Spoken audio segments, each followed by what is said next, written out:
প্ৰিয় শ্ৰোতাবৃন্দ, আৰম্ভ কৰিবলৈ লৈছোঁ মাজনিশাৰ চিঞৰ নামৰ সামাজিক নাটখনিৰ একাদশ দৃশ্য। নাট্যকাৰ মহেন্দ্ৰ বৰঠাকুৰ। আহকচোন আমি সকলোৱে একাদশ দৃশ্যটি উপভোগ কৰোঁ। অজয় অফিচলৈ যাবৰ বাবে সাজু হৈ জোতা পিন্ধিছে। হাতত এটা চাৰ্ট আৰু গাঁঠি দিয়া টাইডাল নিজৰ ডিঙিত লৈ লিজা আহে। হাকিম চাহাব, সেই পিন্ধি থকা কামিজটো যোৱা দুদিন পিন্ধা হৈ গৈছে, সেইটো এতিয়া খুলি এইটো পিন্ধাৰ প্ৰয়োজন। লেতেৰাটো হোৱা নাই, ঠিকেই আছে। ঠিকেই নাই। আহা, মোৰ দেৰি হৈছে লিজা। সেইকাৰণেতো মই ইয়ালৈকে লৈ আহিছোঁ। আজি এইটোৰে চলি যাব বুজিছা। নচলে, আজি এইটোৰে নচলে। প্লিজ খোলা, এইটো পিন্ধা। চোৱা না, এয়া ইস্ত্ৰি ঠিকেই আছে। এয়া কলাৰত ঘাম নিশ্চয় লগা নাই, ধূলি পৰাৰ চিনো নাই দেখোন। তুমি দৰ্শনৰ অধ্যাপক নহয় কিন্তু হাকিম। গতিকে হাকিমি চাৰ্ট পিন্ধিব লাগে। নিশ্চয়, প্লিজ পিন্ধা। কি বিপদ। অজয়ে চাৰ্টটো সলাই লয়। তুমি অহাৰ পৰা ঘড়ীটোৰ দৌৰ আৰু বেছি হৈছে দেখিহে। অন্তত থকাৰ সময়খিনিত বা এতিয়াহে নেক্সট কাম এইডাল। লিজাই টাইডাল অজয়ৰ মূৰেদি সৰকাই দিয়ে। অভ্যাস হোৱা নাই নহয়, ডিঙিটোত চেপা খোৱা যেন লাগে অ'। তাইৰ নটটো মাৰিবলৈ এতিয়াও নিশিকাটো কিন্তু বেয়া কথা হৈছে। ডিঙিৰ পৰা বুকুলৈকে দেখোন তুমিয়ে জুৰি আছা, সেইডালনো কেলেই? মোৰ তুলনাটো তাৰ মানে টাইডালৰ লগতহে হ'লগৈ। তুলনা? হীৰেণ ভট্টাচাৰ্যৰ কবিতাৰে কওঁ তেনেহ'লে শুনা। মোৰ বুকুত এজোপা গোলাপ কোনে ৰুলে, তেজত এটোপা আঁতৰ ঢালি হৃদয় কোনে চুলে। সঁচাকৈয়ে মই এৰা মোৰ শৰীৰৰ চেঁচা তেজত ফুটুকি সৰিণীৰ দৰে হঠাৎ জঁপিয়াই পৰে চেৰেঙা ৰ'দ, উৎগ্ৰীব উৎসুক। পিছে হাকিম চাহাব, কবিতা গাই থাকিলে ঘড়ীৰ কাটাত থমকি নৰয়। ৰাইট। এতিয়া যদি আৰু অকণমান ওচৰলৈ আহা তেনেহ'লে। অজয়ে লিজাক চুমা খোৱাৰ ইংগিত প্ৰদান কৰে। লিজাই চকু পকাই কয়, দুষ্ট কৰবাৰ, এইখন এখন ঘৰ। মই জনা কথা। ইয়াত আমাৰ বাহিৰেও আৰু মানৱ প্ৰাণী আছে। সেইটোও জানো। এতিয়া দিন দুপৰ, নিজৰ চকুৰে দেখিছোঁ। গতিকে মুখখন ওচৰ চপাই নানিবা। এইটোও বুজিলোঁ, পিছে দুখেৰে বুজিলোঁ। আমাৰ এখন নিজা সংসাৰ পাতি ল'বলৈ মন নাযায়নে তোমাৰ? সংসাৰ দেখোন পাতিলোৱেই। এখন নিজা সংসাৰ। এইখন সংসাৰটো আমি কাৰো পৰা আধিত লোৱা নাই, য'ত তুমি আৰু মইহে থাকিম। মই অফিচলৈ যোৱাৰ পিছত তোমাৰ উদং উদং লাগিব, অকলশৰীয়াকৈ বেয়া লাগিব। যা পাই, কথা ক'লে কেলে এনেকুৱা কৰা? বাপৰে, ঘড়ীটো চোৱা। শুনা, চিৰিয়াছলি কৈছোঁ দেই, তুমি তেতিয়াহ'লে অফিচৰ পৰা বাহিৰে বাহিৰে মাহঁতৰ ঘৰলৈকে যাবা। তাৰ পৰাই আমি বজাৰলৈ যাম, আমাৰ গাড়ীত, নতুন গাড়ীত। আমাৰ গাড়ী? নতুন গাড়ী? মই বুজা নাই। পাপাই যে মোক গাড়ী এখন দিয়াৰ কথা কৈছিল, আজি 1:30 বজাত গাড়ীখন ডেলিভাৰী দিবহি। আমাৰ গণেশে, মানে মই আকৌ সুৰ থকা গণেশৰ কথা কোৱা নাই। আমাৰ ড্ৰাইভাৰ গণেশে কৈছে তোমাক সি 1 সপ্তাহত গাড়ী শিকাই দিব। গাড়ীৰ মালিক হৈ গৈছা কিন্তু। গাড়ীৰ মালিক হোৱাৰ কোনো হেঁপাহেই মোৰ নাই লিজা। তাকো শহুৰে মৰম কৰি, দয়া কৰি দান দিয়া গাড়ী। মৰম কৰি, দয়া কৰি বোলা শব্দ দুটাত দেখোন বৰ জোৰ দিলা।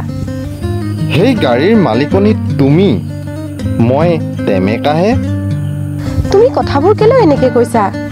কাৰণ এনেকুৱা মৰমবোৰ মোৰ সহ্য কৰিবলৈ অসুবিধা হয়, আৰু এনেকুৱা দানবোৰ গ্ৰহণ কৰিবলৈ বিবেকে নকয়। তুমি মোৰ বস্তু আৰু তোমাৰ বস্তু বুলি বেলেগ বেলেগ চকুৰে চাব খুজিছা নেকি? তুমি আৰু মই, আমি আজি এক হৈ গ'লোঁ। এইটো আৱেগৰ বাক্যহে। বাস্তৱ কথাটো হ'ল আমি দুয়ো দুটা বেলেগ শৰীৰ, বেলেগ স্থিতিৰ জীৱ। আমি চেষ্টা কৰিছোঁ আমাৰ চিন্তা ভাৱনাবোৰ এক কৰি ল'বলৈ, অন্ততঃ যিমান দূৰ পৰা যায়।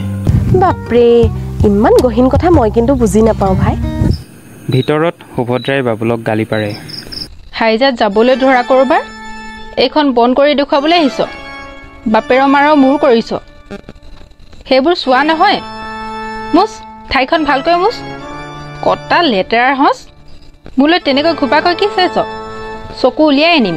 শুনিছা নহয় বাহিৰত যদি মানুহ এটা থাকে এই গালি গালাজবোৰ শুনি কি ভাবিব কোৱাচোন অকণমান বুজাবা না চোৱা লিজা যিবিলাক শব্দ শুনি আমি নগৰীয়া সভ্যবোৰ জিকাৰ খাই উঠো বাইদেউহঁতৰ কাৰণে সেইবোৰ শব্দ নিতান্তই স্বাভাৱিক দৌৰি বাবুল সোমাই আহে পিছে পিছে সুভদ্ৰা অ' বাইদেউ মোক মাৰিবলৈ খেদি আহিছে এই জহনিত মৰাতে মোক আকৌ কৈছে বোলে মই যি কৰোঁ যি নকৰোঁ আপোনাৰ চাই থকা দৰকাৰ নাই আপুনি বাহিৰত চুপচাপ বহি থাকক কুকুৰৰ কথা শুনিছ তাক ক'লোঁ বোলো যিখন হাতেৰে তই চোৱা কাঁহীখন ধৰিছ সেইখন হাতেৰে লোটাটো নুচুবি ঘৰখনত চোৱা নিকা বোলা কথা এটা নাই ইহঁতবোৰে বুজিছ মইনা যিখন পাতত খাব সেইখন পাততে শৌচো কৰিব এইখন মেলেচৰ ঘৰ পাইছ তোক আকৌ খেদা মাৰে সি লিজাৰ আঁৰ লয় চা বাইদেউ এইবিলাক কথাত তই নালাগিবি এইখন জানো কিবা গাঁও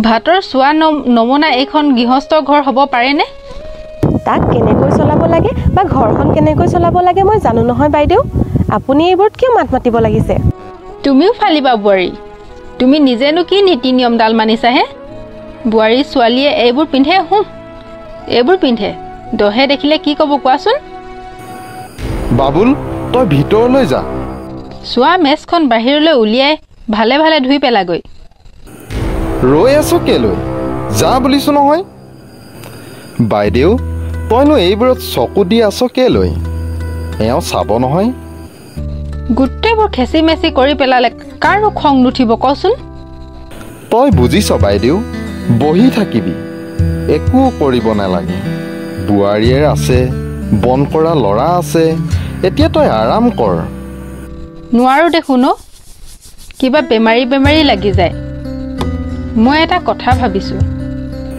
কচোন কি কথা ভাবিছ সৌফালে সৌখিনিতে যে মেটেকানিখন আছে দেখিছ অলপ দিনৰ আগলৈকে বোলে এইখনো এই যে আমাৰ এই ঘৰটো আছে এইখনো মেটেকানি আছিল তাত মাছ আছে বুজিছ পিছে কি হ'ল বজাৰৰ মাছবোৰ কিবা সোৱাদ নাই ৰবৰ এসোপা মুখত ভৰোৱা যেন লাগে তোক মই ভাল মাছ খুৱাম এতিয়া মই আহোঁ দেৰিয়ে হ'ল মোৰ অজয় যায় লিজাও আগুৱাই গৈ ঘূৰি আহে তুমি হ'বলা দুপৰীয়া সাঁজ ইয়াত নোখোৱা মাহঁতৰ ঘৰলৈ যাম এই অহাৰ আগতে ঘূৰিবা নহয় তেওঁ তালৈকে যাব বেয়াহে শহুৰৰ ঘৰলৈ এনেকৈ হুটুক গৈ থকাটো হ'লে ভাল নহয় দেই মৰম চেনেহ নাইকিয়া হয় আপুনিনো এইবোৰ কথাত কিয় মাত মাতিব লাগিছে বাইদেউ তেওঁ কেতিয়া কলৈ যাব লাগে জানে নহয় কিটো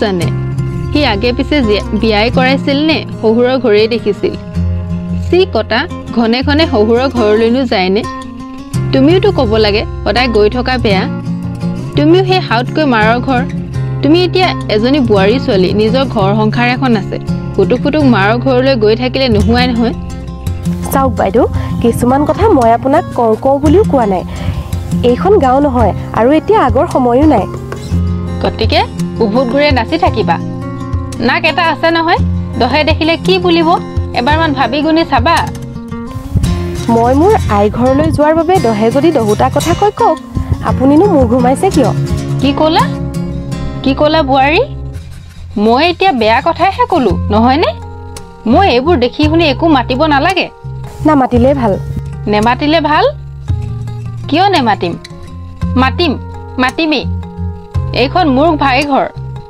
মোৰ ঘৰ ইয়াত মাতিবলৈ মোৰ হক আছে মনত ৰাখিব বাইদেউ আপুনিও আন এখন ঘৰৰ বোৱাৰীহে হা আন এঘৰৰ বোৱাৰী মোৰ এইখন ঘৰ একো নহয় মোৰ ভাইটোৰ ঘৰ মোৰ ঘৰ নহয় মই লোকৰ মানুহ মই লোকৰ ঘৰৰ বোৱাৰী শুনা বোৱাৰী মোক নিজৰ ঘৰত থৈ আহাগৈ মোক পঠিয়াই দিয়া মই লোকৰ মানুহ সুভদ্ৰা বহি পৰে বাবুল সোমাই আহে ভয়ে ভয়ে সুভদ্ৰাৰ ওচৰ চাপে সুভদ্ৰাৰ ভৰিৰ ওচৰত আঁঠু কাঢ়ি লয় অ' বাইদেউ আপুনিনো মোক দেখিব নোৱাৰে কেলে অজানিতে যদি কিবা অপৰাধ কৰিছোঁ নিজ গুণে মাৰ্জনা কৰক দেখিছনে এই পাখণ্ডটোলৈ সেই ৰবলীয়া হলি নেকি মই এই সংসাৰত অকলশৰীয়া বাইদেউ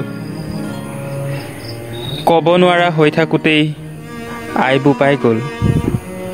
আৰ চৰটো তাৰ ভুকুটো খাই শেষত যেনিবা ইমানটো হৈ এইখিনি পালোহি। ইয়াতো আপুনি মোক দেখিছানে এই বলিয়াটোৰ কথা কাণ্ডখন? হেৰ তেনেখন কিয় কৰিছ? উঠ অ বোপাই উঠ। আপোনাকো বাইদেৱে ইয়াৰ পৰা উঠিবলৈ কৈছে। বাইদেৱে নিজে ক'বলৈ সাহস কৰা নাই, মোক ক'বলৈ কৈছে।